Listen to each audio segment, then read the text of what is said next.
What's the next question of the chapter named Thermodynamics?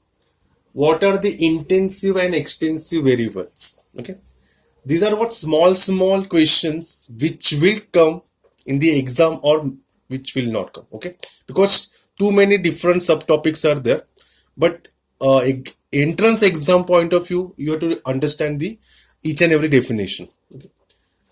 So intensive variables and extensive variables, maybe in the JW or in MCQs, because if you prepare for JW means what you have to prepare for MCQs.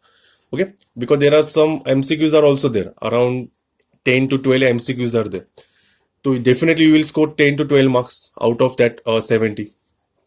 So suppose if they ask which are the following variables are extensive variables, there are 4 variables. Out of 4 variables, definitely I will say one variable will be extensive variable. So if you don't know the definition of that extensive variable, you are unable to give the answer. Okay, so exam point of view, the theoretical point of view, JEE point of view, NEET point of view, or MCQ point of view. Whatever the definition, either they will ask or they will ask by such a question by MCQ. Okay, so you should understand the definition first and the examples. Then you can identify which are the extensive variables and intensive variables.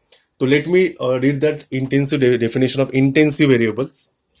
The intensive variables are those variables which do not depend upon the size of the system.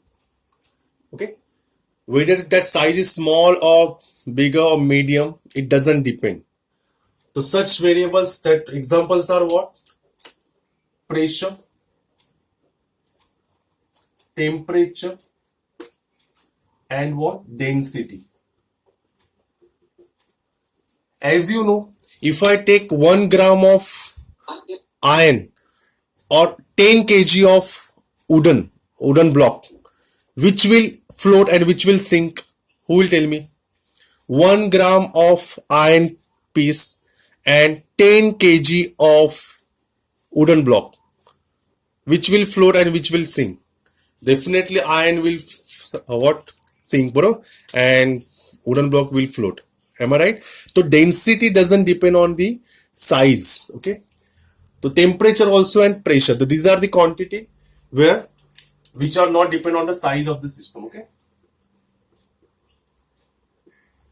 so these are what will come under intensive variables. So what will be the definition of extensive variables? Those variables which depend upon the size of the system are called extensive variable. So what is the example? Examples are mass, volume,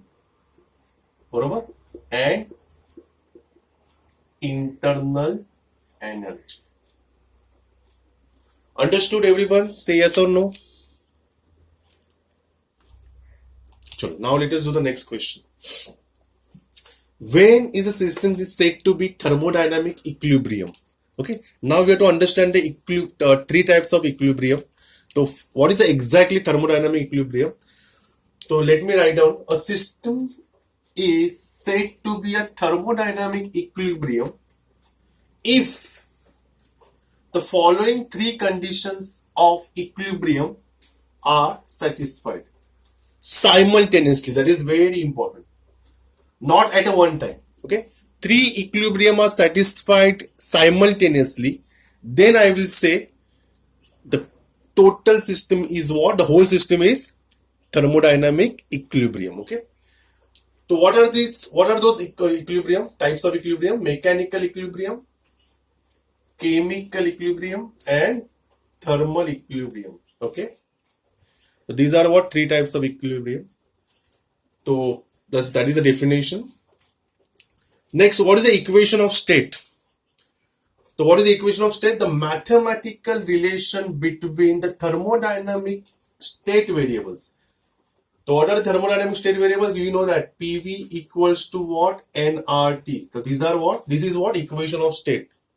This is what? Equation of state. We can say ideal gas equation also. Okay. So this is what? mathematical expression, or that is the equation of state. That is mathematical relation between thermodynamic state variables is called equation of state. Hope so you understood. Say yes or no. Everyone understood.